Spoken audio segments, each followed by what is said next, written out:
Ku turutkan cahaya di hadapan berliku, keyakinan di dada mengiringi langkahku, jaminan bahagia, iringan doa restu di dalam jiwa cinta yang satu. Kasih, katakanlah bicaraku, ini bukan gurauan,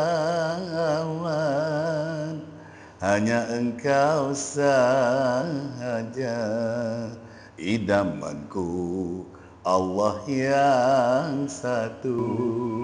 Ada satu nama, satu masa dulu pernah bawa dan beri bahagia, hingga saat ini masih ku abadikan di dalam hatiku.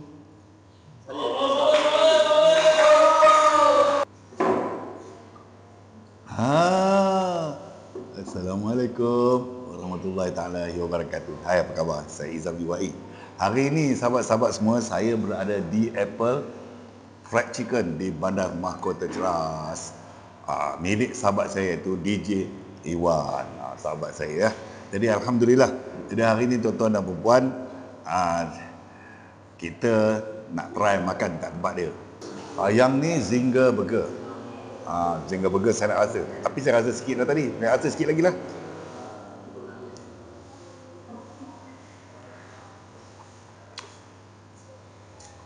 Sedap kan?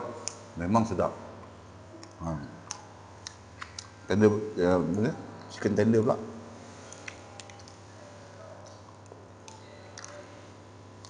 Ada sos.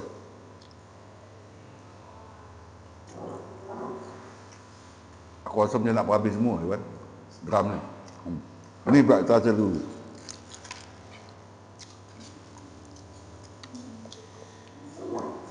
Ni apa nama dia kan? Garlic sauce. Garlic sauce. Tak, ni. Itu ayam. Ayam. Goreng BFC. Ya Allah, sedap. Resepi sedap. Sedap. Memang power. Ni macam mana kalau aku bawa balik semua boleh? Boleh. Saya cakap ni ikhlas sedap. Anda cubalah. Datang, bawa korang ramai-ramai kat sini. Okey. Assalamualaikum warahmatullahi taala wabarakatuh.